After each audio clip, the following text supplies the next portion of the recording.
So hello and welcome to Aim and Practice, where we talk about life as a practitioner, wellness in general, and of course, what it means to practice. And today I am talking with Brian, whose bodywork adventures began at a yoga ashram in Western Massachusetts in 1985. So he's been at this for a long time, where he studied both yoga and massage. After which, graduating from the Connecticut Center of Massage Therapy, Brian's studies have continued with a focus on Western and Eastern modalities and combining these two in a super cool way. From the Traeger approach to Thai yoga massage, Brian's expertise encompasses a very wide range of techniques. Now devoted to Taoist movement practices, Brian now practices and teaches Qigong alongside maintaining his massage therapy practice. So in this episode, we begin by exploring Brian's journey from being a musician to discovering that massage therapy really was his true calling. And we also delve into this really interesting intersection between special education and the arts, and how Brian created an arts program specifically designed for special education students. Now this is quite interesting. The conversation also shifts to massage therapy techniques and the importance of being able to adapt. Now we also discuss the power of Qigong in directing Qi and the flow of energy and its application in self-care as well as massage sessions. So let's jump in for this really awesome discussion on the art of massage therapist and its endless possibilities. So Brian, thank you.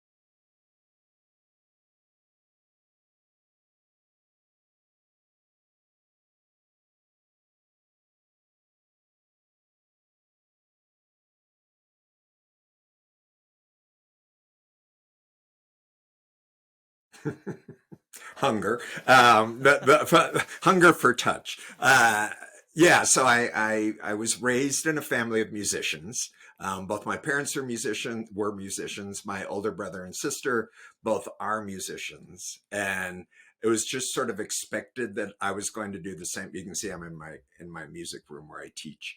It was just expected that I also follow their footsteps and do this professionally, go into music. Um, I was also a rebellious little teenager. Imagine that. Who, when I was 17 years old, and my parents were kind of grooming me to go to a music conservatory, and I had a new teacher, a new viola teacher, and she said at one point, "You don't really want to do this, do you?" I'm like, "No, I don't." So I figured out like what else I might want to do. So oddly enough, partly to I don't know, make myself a mystery with my parents, I got a degree in special education, which I combined and turned because they had nothing, they couldn't have a grasp of that at all. They're like, we don't know why you know how to do that, but okay. So I got a degree in special education, which ended up being, I turned into, this is another thing that I do, that I made my own by creating, I talked my boss into letting me create and start a special education arts program. So people would say, you know, get it, what do you do? I'm like, okay, think of it this way. I teach music to the hard of hearing, and I teach art to the visually impaired and everything in between. So I did that for a while, totally mystifying my parents and the rest of my family. And then I call it my first midlife crisis when I was 27. I was like getting ready to walk into work, into the school one day. And I'm like, I can't do this anymore. I'm going to give myself 2 years to figure out something else to do. In the meantime, I had gone to a friend of mine, a 45-year-old woman at that time, that seemed old, was getting her bat mitzvah. I'm like, what do you get a 45-year-old woman who's going to have a bat mitzvah. So I thought, I think she'd like this. So I went and I bought her a gift certificate for massage therapy. We're starting to get to that. And when I was in the massage practice, the business, they're like, well, have you ever had a massage? I'm like, no. So I scheduled myself for a massage, I think to get one the same time that my friend was going to get her bat mitzvah massage. So I'm lying there on the massage table, a half-hour massage, that's all it was. But I'm lying there on the massage table. I'm like, oh my God, this is it. And I start asking the massage therapist, okay, how did you learn how to do this? Where did you go to school? Are you making a living? Are you like happy? And I think 2 weeks later, I was enrolled to go to massage school. And then it was like 6 months after that, after I had originally applied that I was accepted and started going. In the meantime, I'd been doing yoga at a yoga ashram in Western Massachusetts at Kripalu. I'd been doing yoga there, and they had a massage program, like a short program that you could do. So I went and took that and like just immediately fell in love. Doing basically, Swedish type massage, but it was nice to start learning massage at a yoga ashram where they considered yoga to be a moving meditation. So that's also how they taught body work. They taught, that this is a meditation, that you're hooked up, that you're not just going through the strokes. You're just, sure, at the beginning, it kind of felt that way because it felt awkward. So I started learning there at the yoga ashram. Then I went to massage school and studied your basic, Swedish massage. But then I went in kind of the movement direction and the more, I call it the airy-fairy direction. So I studied polarity. I actually took a movement class where we studied like Feldenkrais movement and Alexander technique and a little bit of yoga. I taught the yoga component when eventually I was a teacher assistant for that class. And then, so yoga, we did some Qigong, we did some Tai Chi, we did all sorts of different modalities of movement. And I also, when I was there, studied Shiatsu, but didn't really retain it. So I came back and took Jess's course about acupressure, meridian massage. So that's kind of how I got started. And when I said originally hunger, I also came from a family that did not touch. There was like no physical contact. So I was hungry for it. So like immediately when I was there on the massage table, I'm like, oh my God, this is amazing. And to be able to receive it, but then what must it be like to give, be a giver in this realm. So, so I that hunger, which fed me that physical contact that I also wanted. And you'll find this hard to believe because Jess has known me a little bit via emails and texts and all that, and looking at my blogs and all that I used to be painfully shy. I was like, I was afraid to talk to people. I was like, I didn't want to be in social situations at all. I was like painfully shy. And it was really the going through massage school that, I couldn't be that way when I was in massage school. I had to connect with people and found that, wow, this is really easy. And I really enjoy it. I enjoy that kind of interaction with people, not just touch, but also, the friends that I made in massage school, all that. So it brought me out of a shell. When did you go to massage school? How many years ago, or what year was it? So I was in massage school in 1987. Okay. You weren't born yet, were you? I was. Oh, you were? I was around. Right? Okay. Yeah. Okay. All right. Just a wee lad, but. Yeah. So I went to massage school in 1987. Mm-hmm. I was going through, because I was still teaching the special ed arts program. Mm-hmm. So I went through part-time, like in the evenings, until my last semester, when I played hooky from some of my teaching jobs. I called in sick a lot because I had some required courses to graduate Yeah. that only took place during the day. So, I might Mm-hmm. have taken a lot of sick days, but no one ever Yeah. caught on, so it was fine. Or It's if they did, they didn't worry about it. So yeah. yeah, that was in 1987. I started Mm-hmm. going to the yoga ashram in like 1985, I think, Okay. and started to get, like I said, and that's where I took the first massage course. So yeah, it's been So a you've long been in time. this business, yeah, you've been in this business for a long time, right?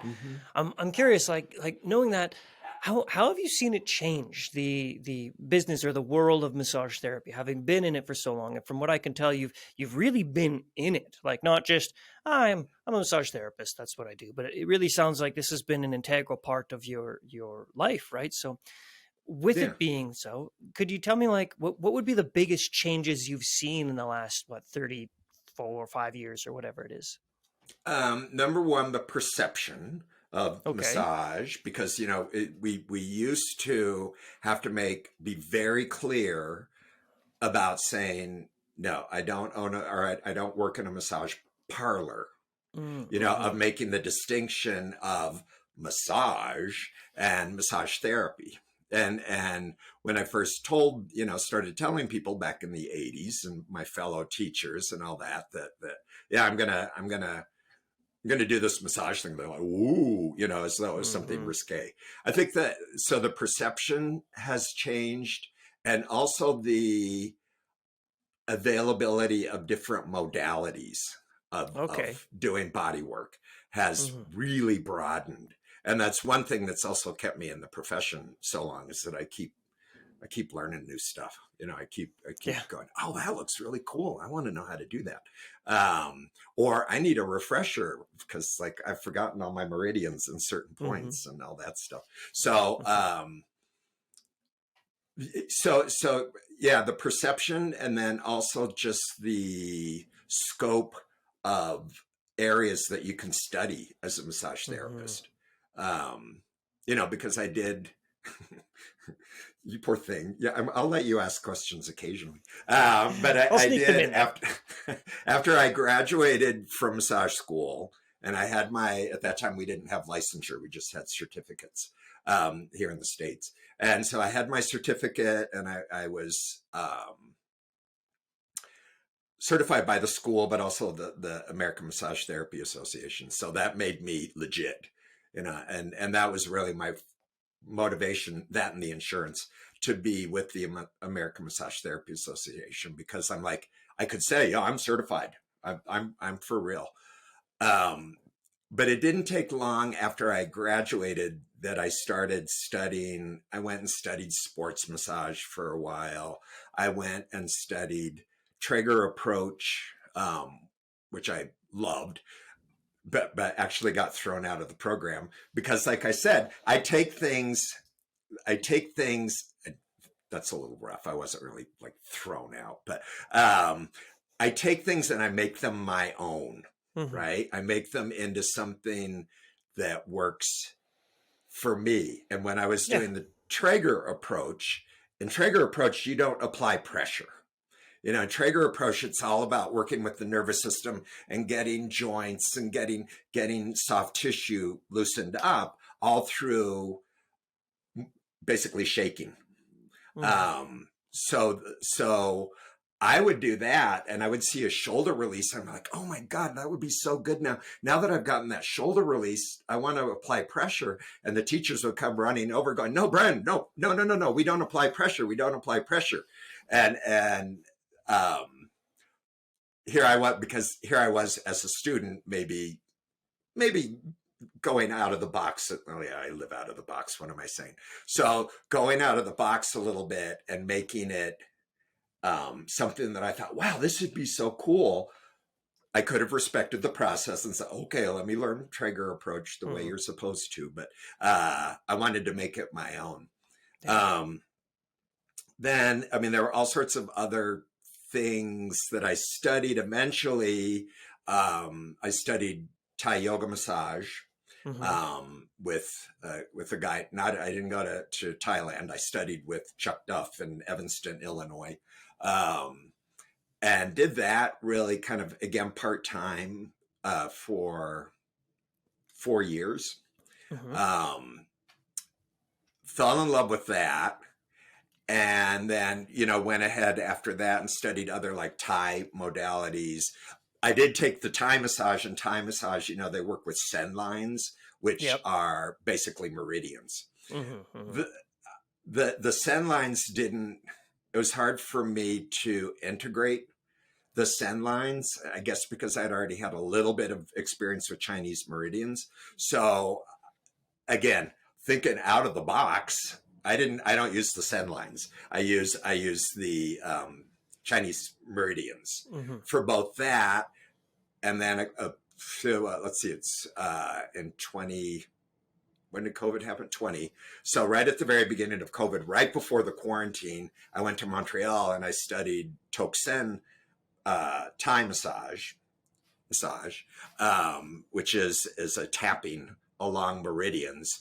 Mm-hmm. Although the instructor kept saying, "Okay, so what send line are we working?" And I'd be like, because I didn't memorize the send lines. I knew Yeah. those as well. You're basically working the bladder meridian there. Yeah, but what is that called in the Thai Mm-hmm. and Toksen or in Thai, healing arts? I'm like, sorry, Yeah. I didn't learn those, and so again, kind of thinking out of the box. Um, so yeah, Toksen, and then which I actually have those here. So Toksen, you use these Mm-hmm. you hammer on people. Hmm. That you tap. It's great. It's really cool. People love it because you're working with the fascia, but you are also so you're working the fascia. I work along the lines. There's a vibration that comes from the tapping that goes into the lines when you're okay. We'll do a long point. So like tapping along here, and people find at first they're like, "What are you doing?" Um, Including anybody else in the house that hears me hammering downstairs in the massage room, going, "Good God, what are you doing?" Um, and at first, people are kind of like, "Huh, what is that?" And then they like just fall into it. They just relax into it, and I feel the tissues softening, and and I feel like okay, I'm getting some movement along the meridians by doing Yeah. this tapping. I mean, from what you're saying, it to me that makes complete sense. You take a course and then you make it your own because that's how things get better. And there's always a way to improve techniques in my experience. I mean, maybe there's a limit, but I have yet to find it. And there's always a way to make it your own. And what I find interesting is I've been in some workshops where it's like, here's the protocol, here's the procedure, do it this way, and then you do it that way. And then some intuition is like, I think I'm going to do it this way. And then the instructor comes and it's like, no, do it this way, just like you said. But what Right. I find so fascinating, it's like the instructor leaves and then I do the thing I want to do anyways. And then the person on the table is like, yes, that's what I wanted. So I think it's strange when educators really stick to the dogma of like, this is the protocol, this is how it has to be done, because a skilled practitioner is going to be able to take that information, extrapolate their own sort of intuitive nuances to it, and then turn it into something that's unique and beautifully their own. So Yeah. the fact that you rebel from these systems, I think that's probably what's helped make you a successful practitioner who's had such a long career, is you've adapted and played with it instead of just done what you're told, right? Right. Yeah. I mean, Yeah. and even though you can do Thai massage on a table, Hmm. um, I was doing that before, I thought that, oh, is that allowed? I mean, I didn't care. I was like, wait, I can do a Thai move here. It's going to be slightly different than if we were on the floor on a mat, but I can do a Thai move here while we're on the table, which is why it's hard when people ask me, well, what kind of massage do you do? Hmm. So I say it's more about where I work. I either work on a mat on the floor or I work on a table. And I call it Hmm. table massage, which may have elements of certainly Swedish massage. I'm using oils. It'll have meridian acupressure work going on. I kind of I also just from experiencing and just kind of practicing, I wasn't trying to come up with it, but I started to feel like the uncoiling that you can feel when you're doing cranial sacral work. And I never studied cranial sacral work, but I can in my hands feel that kind of uncoiling happening when I'm working with somebody. And so they'll be like, wow, and you did cranial sacral work. I'm like, yeah, not really. But I mean, yes, but no, I didn't do the actual technique. But you know, and working, I'll do Toksen on people. I'll do myofascial cupping on people. And I never know until I get my hands on the person, you know, what I'm going to want to do. But it's kind of taking, it's taking from here and here and here and here and here, and just working with the person. And I mean, that makes sense. Yeah. And most of the time it works out really beautifully, that they love it, that they, you know, they come out of the massage room with that, I call it looking stupid, because they just come out of the massage room going, yeah, wow. I call it the JML, the just massage look. Yeah. That's probably a little nicer than me saying, oh, good, I made you look stupid. Yeah. Well, you know, I'm sure you can appreciate this analogy, you know, being an artist and all, but I oftentimes, in fact, I can't help but think of practicing wellness. And I differentiate between practicing wellness and medicine, even though medicine still requires artistry. But practicing, say, massage, it is a form of art, because you learn all of these techniques, right? Like every continuing education course a person takes, it's essentially teaching them a new brush stroke, teaching them how to use a different style of paintbrush, and then maybe teaching them how to use a different type of paint, right? But ultimately, the person is still a painter. And then when they go in the room, they could see the canvas, the human, and they could think, well, I'm going to do this weird thing where I mix some oil paint and some acrylics, and I'm going to use a fan brush as well as. So like that's the beautiful thing about the type of wellness that we practice in massage, is there's so much room for creativity. And at the end of it, the skilled practitioner, the artist, produces something that is beautiful to behold, right? Now, I'm not sure if that analogy sticks. But... No. I mean, back to using that analogy, it's like, yeah, we're given the techniques of using the brush and using the paints, but then ultimately we're the one holding the brush at the end. And you know, when we leave the classroom or the workshop or the online thing, whatever, it's up to us to then, within you know, a framework of safety, of course, and of course, but up to us then to create the picture to what we're going to do on the canvas there. So yeah, I like. So within that painting the picture, I'm curious, because one of the things that really inspired me to reach out and to contact you about doing this podcast was reading your blogs on Qigong. As a TCMD, I've always found Qigong very interesting. We had to learn it in school, like it was part of the education. I learned it, and I never really, I was like, oh, I gotta do it, but I never really clicked with it, you know. And I'm not sure if it had to do with the instructor or the fact that I don't do well when I'm compelled to do something. When somebody tells me to do something, even if I really want to do it, I'm like, I don't want to do it anymore. Yeah. So maybe that had something to do with it. I don't know if it's that. Well, Jess, nevertheless, we're very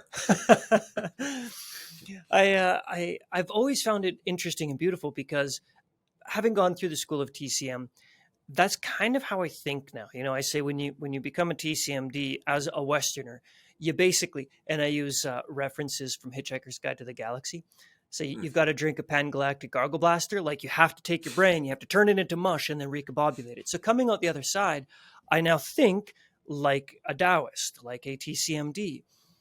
And I find this principle of Qigong so fascinating, because it's the movement practice of Chinese medicine, in the same way that there's movement practices of Ayurvedic medicine, the physical practice of yoga, and there's movement practices in Western medicine, going for a walk, right? It's like Qigong is the movement aspect. So I'm curious, can you tell me how Qigong has changed your practice, how it's affected your practice, or how you incorporate it into your practice?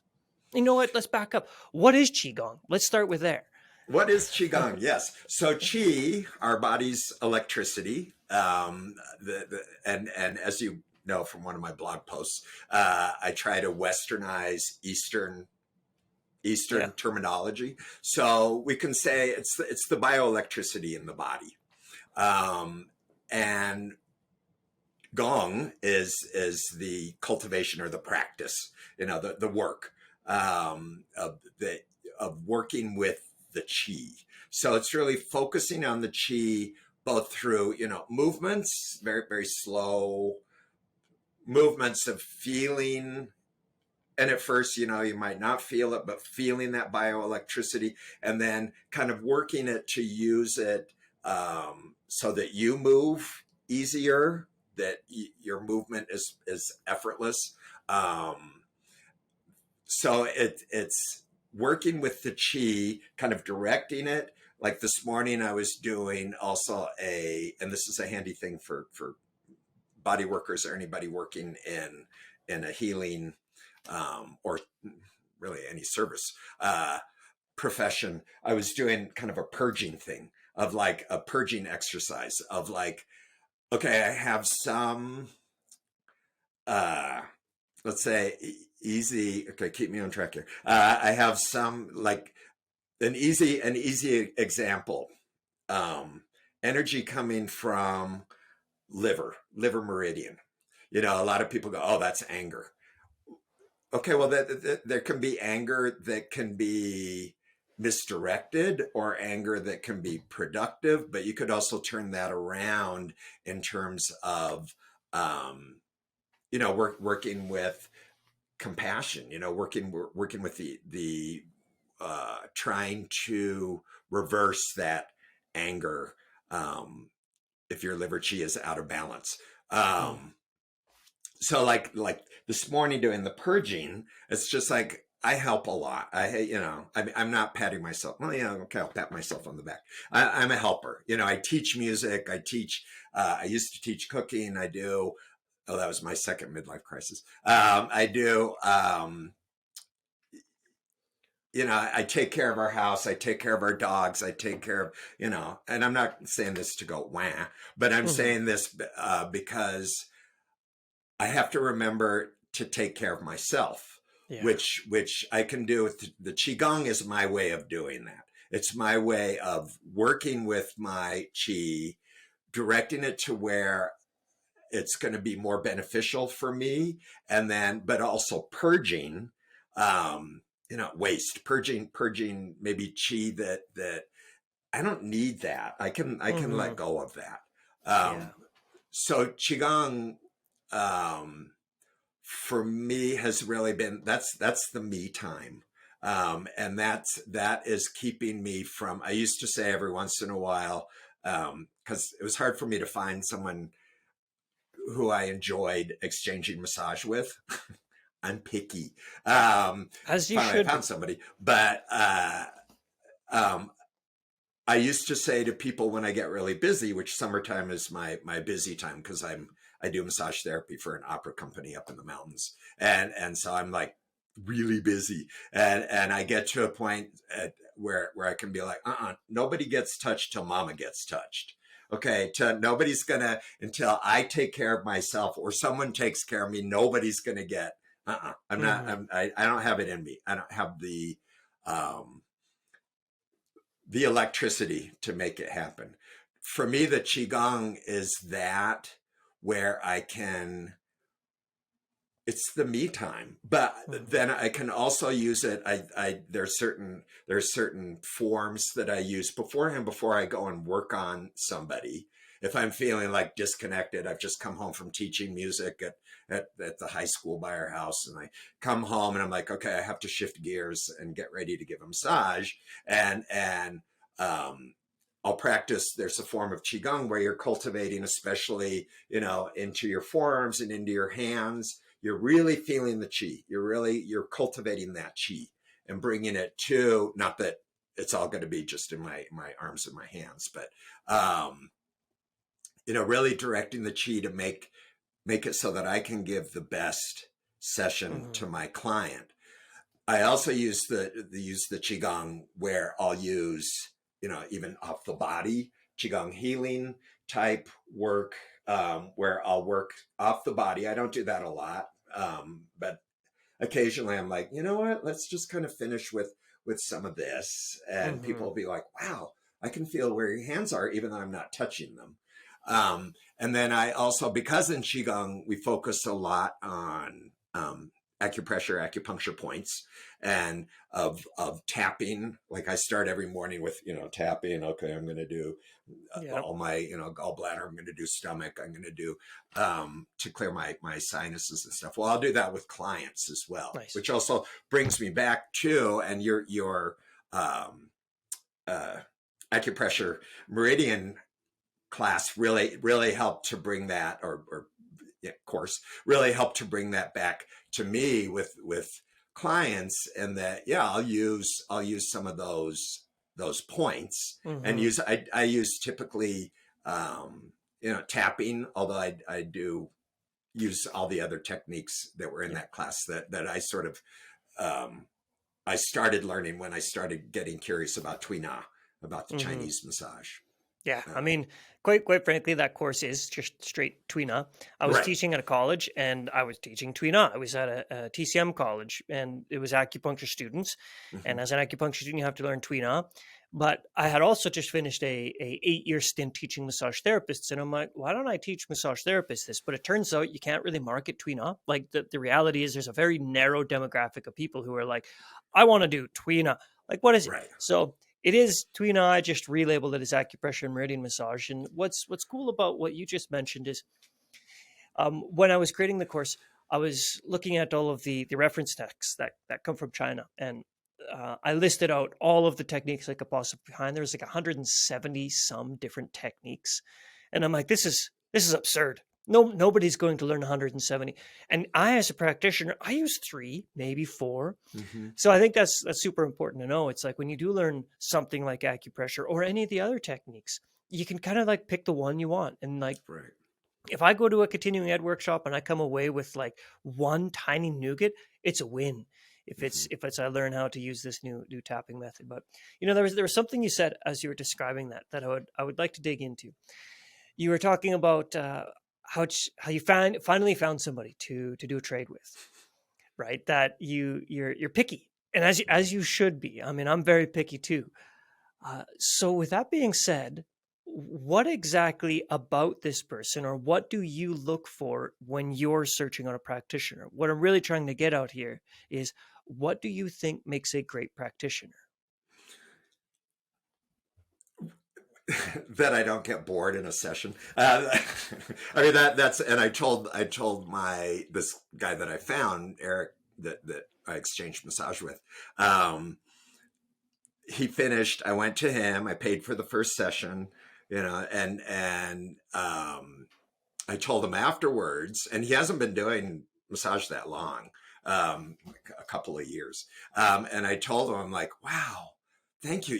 That was so great. I didn't get bored. and that, uh, and because I've been on a massage table where, I sign up, and usually if I go to see somebody the first time, I'll only ask for an hour, because I don't know. I have Mm-hmm. been in enough situations where I've been like, oh my God, is the hour up yet? I'm, Mm-hmm. I'm done. Can we be done? Either because it's just boring, or because I don't like their technique. But the big picture is, and what bores me, if I feel like you're just working out of a syllabus. Let go of the syllabus. Yes, you needed that, but how long have you been doing this? Make it, don't do your massage. Massage me. Work on me. Don't Mm-hmm. just do what it said in the syllabus, but work on me and see Yeah.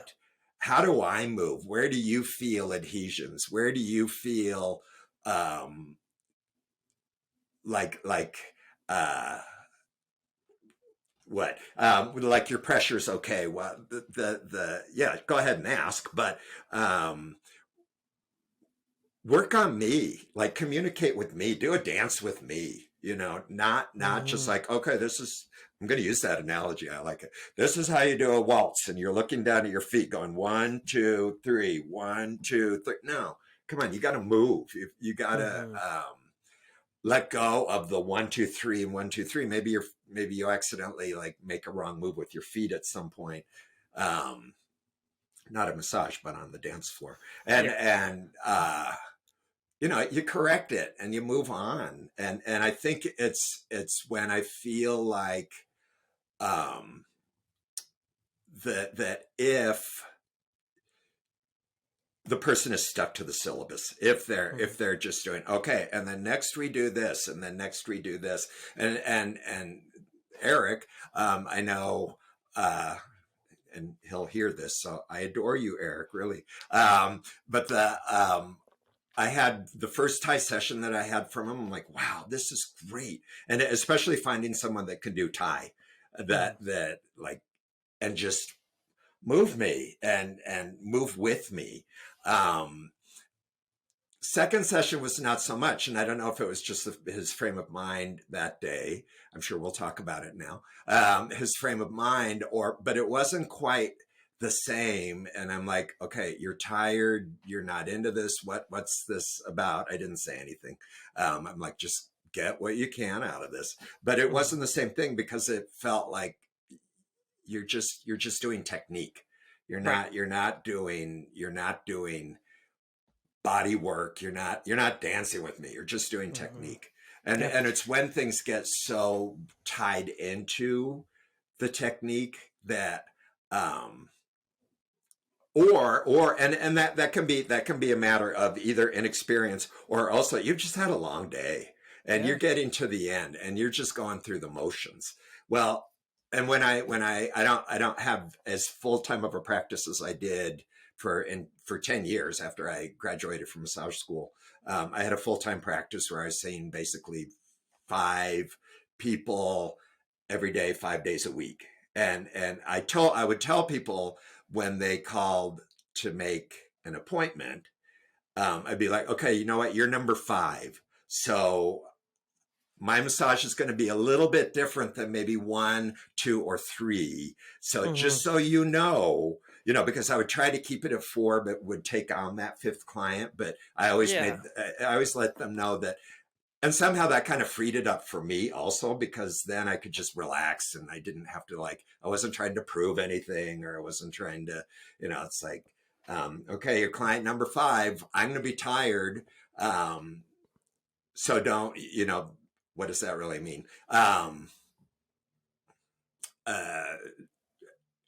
it may take me a minute to get my rhythm or Yeah. whatever, but I think yeah, that's a really cool system because that is very much the reality of it, and there's no arguing it. I mean, maybe there's a couple people out there who can hit the last massage of a 5 massage day, sure. and they're the same they were at number one. But I'm pretty doubtful. Like it's a lot of work. So that's really awesome that you're so transparent with this is the reality of it.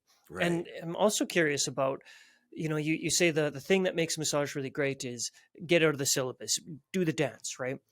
So that sounds great in theory, but how do you what would you tell another massage therapist? So, like, let's say I come to you and I'm like, Brian, I heard your podcast and I hear you, man. Like, yeah, but how do I do that? Like I learned this routine and sometimes I do get bored out of my mind because I've seen this client 20 times. And so, what would you tell me then as the practitioner?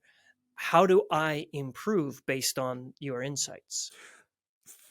I kind of laughed when you were, because I thought of a person who really helped me with that same Mm. kind of situation. That she'd been my Wendy. I adore her. She was my movement teacher when I was in massage school. So she was the one that I learned, the Feldenkrais and the Alexander, and or was introduced to those. And she eventually she and I ended up sharing an apartment as roommates, but we also had our own workspaces in that apartment. It's a huge, big old Victorian house in New Haven, Connecticut. And I had the whole third floor. There were 6 rooms there, 2 rooms that had separate access. You didn't have to go through the apartment to get to the treatment rooms. And she was in one room. I had the other room. But since we were roommates, we would also just like, you know what, let's just exchange like all the time. And she was the one that really encouraged me. I'm going to use this word, but we may have to backtrack, to just play, to just be like, even though she was a teacher and a massage therapist, but my movement teacher, she was the one who just was like, just see how does the soft tissue, and she, it wasn't like she instructed me every step of the way, but she's like, I remember one time I was doing some work on her neck and she's like, man, I feel so jammed up because you're pushing everything up into my occiput. You know, you're just pushing everything up, and I want to move it down, move it away. You know, I don't want to leave here with a headache. And so I'm like, wait, okay, how did we learn how to do that? And she's like, yeah, don't worry about how you learn, just intuit it, you know. Intuitively, how would you do that? How would you move that energy, the tension, the whatever, away from the occiput instead of like jamming up into it? And so I really learned how to, from her, how to play, just how to and that was really about the communicating non-verbally with the client, of just seeing how does the soft tissue work, how can I open up this joint here, get some movement of the synovial fluids, how can I, you know, how can I work to get in there. So it was really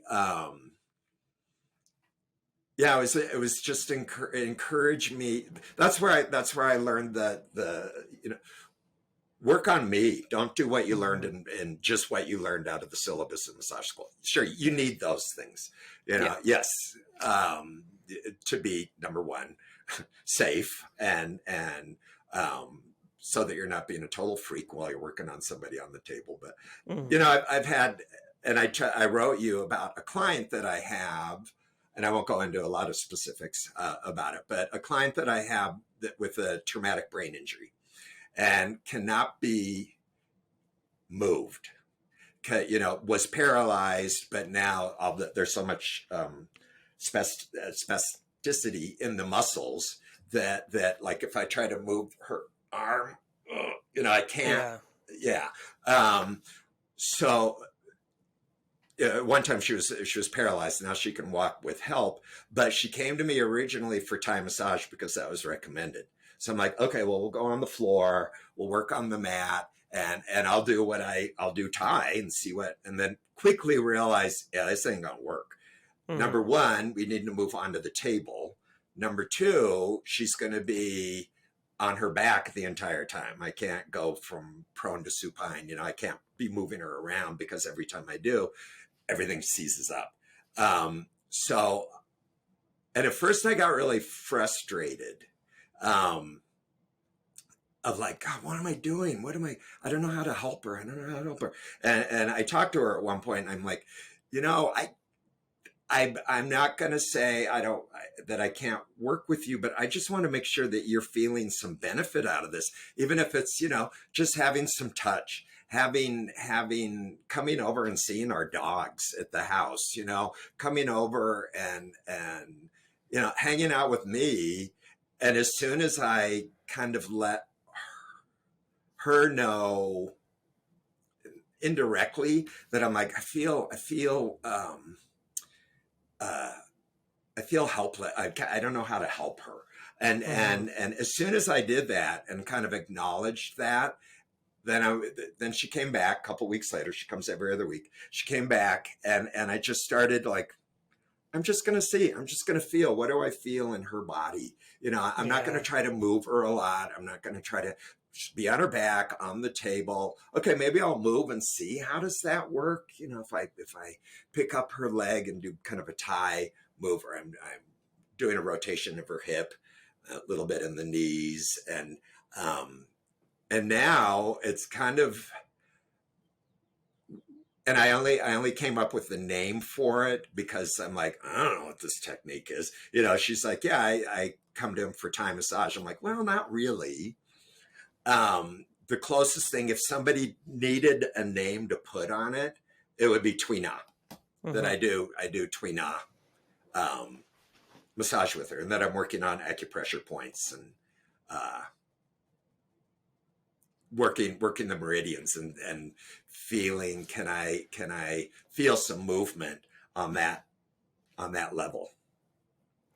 And just so you know, I am still here, Okay. but my camera just shut off. Oh, So I'll ask you another question, and okay. then as you're answering that, I'm going to fix this. Because Um, you asked me a question, I'll give you like 15 yeah, minutes to. let's go for it. No, so I actually think this is an interesting time to ask the question about what it is about massage that has changed your life. How has practicing massage, and I mean that practicing massage for as long as you have, how do you think that has changed your life? Really emotionally. Again, I was painfully shy. I was, um, as a kid. I was, well, and a young adult. Um, it's the connection, it's the working with people and helping them, figure out of like, okay, how can we get this to move a little bit more? Or you had this happen, you had the surgery happen. How can I help to facilitate, getting, um, helping the healing from surgery, from an injury, or just from fatigue or from whatever. But it's really, it's the connection. Just even if I'm giving a session where it's like, okay, we're just going to do, I call it a Calgon take me away, from the old, bath bubble commercials back in the 60s and 70s of I just need a Calgon take me away. Great, I can do that. Where I'm just gonna, I'm trying to that. So yeah, where I can help you with that. Um, but the connection is also um, more than how can I help you with that. The connection is also just relating with people, Hmm. in a nonverbal and verbal way, but really a way of, when I joked earlier about like I was hungry for touch, I was hungry for connection. Yeah. I wanted to. Um, Same thing with receiving massage. With Eric, it's like I love that connection. Just that um, the his hands on me, he's moving me around, um he's just like, oh, that's so cool, so it's this nonverbal connection thing that's going on. Hmm. So it's really for me emotionally, um feeling a bigger connection to the world, Yeah. which also is kind of what I feel with the qigong, of in terms of, the I'm connected with my teachers who I work with. I'm more connected with my own body, the Jing. I'm connected with my ancestry, my parents, everything, just through that Qigong practice, where I'm acknowledging my own body and my own place in the world. Um, and there was another one. Yeah, connection. Hmm. That's like, I mean, connecting with you, connecting with uh, the people around me. It's like one time I hope we can meet in person. I'll show you some qigong and show you that it's really cool. Uh, Hmm. and you can, uh, do some work on me, whatever. But Yeah. but even just this connecting. Hmm. Um, so yeah, it's been cool. to Yeah, it's connect to my really, own body, to my own Jing, but also to connect with the other people. yeah, yeah. It's a very, very fascinating world we're in within body work, and it's one of the things I find interesting about it is when you're on the inside of it, and you've been practicing for a while. Um, it- Touch is still magical, but it's not like a mundane form of magic, but it's like an everyday magic. Hmm. But then people on the outside, they don't realize like there's magic to the experience of simply receiving that form of connection.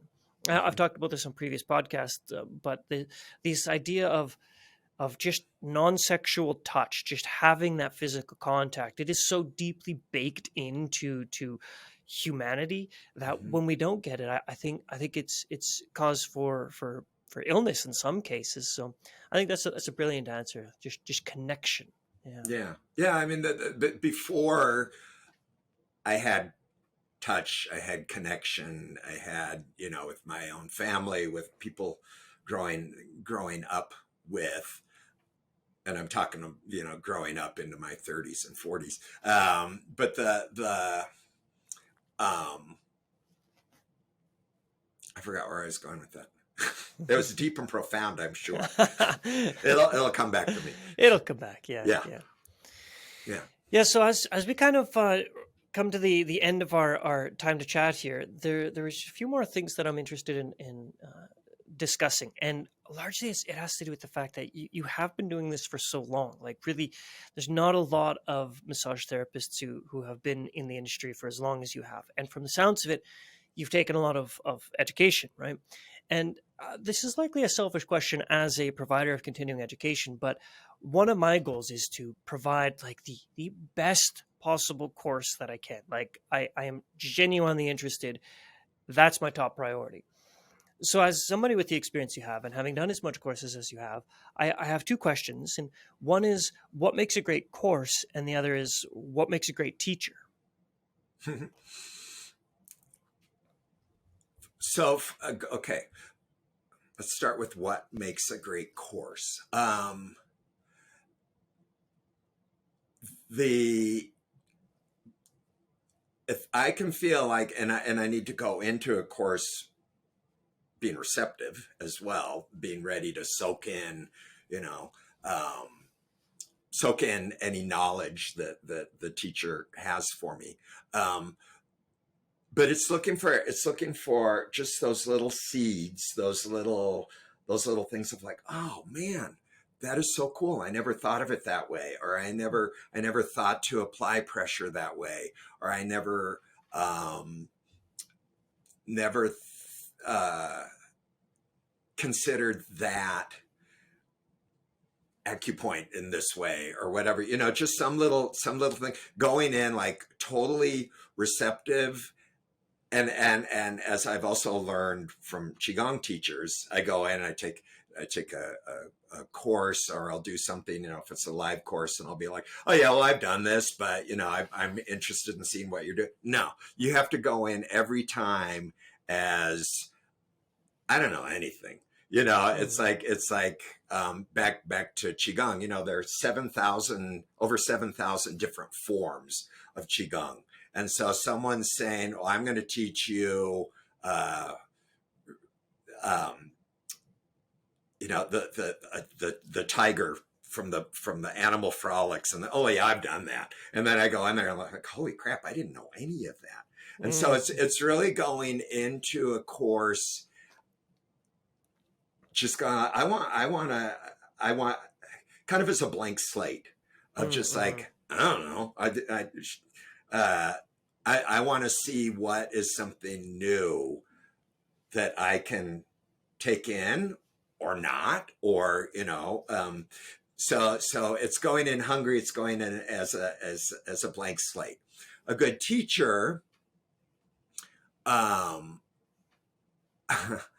I want to feel, even if it's online. Like, this is the first time that you and I have, other than texts and emails, have communicated, face to face, mm-hmm. sort of. So before this, I knew you as the guy doing the videos that I was watching, and it's like, okay, oh great, I have to take a quiz. But but the but still, I could feel a connection with you, and that you were connecting with, trying to connect with it with your students, of just like, so now I'm going to show you how you do this, and you break things down. Okay, I'll be general. Good teachers break things down in a way that it's understandable, that it's easy to follow, that it's interesting to watch. And then, okay, back to you. And then also, being very careful about making sure you're teaching body mechanics, and that you'll always you talk about, okay, so you can see how I'm on the table here, and if I'm going to apply pressure this way, I want this stance and I want to move this way. I think that that's really important. And yes, when I'm downstairs working in my massage room, working on the table, yeah, you still, you're still reminding me from the videos that I'm watching. I'm like, okay, I'm being lazy. I'm not being good about my body mechanic. What would Jess say? So it's having, it's having, number one. Okay, ready? I'm like a dog. I think in pictures. So going in as a student, you have to be soil. You have to be, uh, a good soil that's ready to take in, germinate, then grow seeds that are given to you by the teacher. Wow, deep thoughts, right? Mhm. But yeah, so I think that, but and I'm thinking, especially with qigong teachers, because I've collected a lot of those, and I have some that it's like, yeah, I'll pay money to go and take a longer multi-series course with you, um, but you lose me. Some teachers lose me when it's like, okay, it's too much talk. It's too. I need to move. Mhm. Um, so yeah, there are, and but that same person may do really well for another person. But again, you have to know about the yourself as a learner, and like, I'm a kinesthetic and visual learner. I think in pictures. I think through movement. Okay, Yeah. so you have to know that about yourself, and to see, and to find a teacher that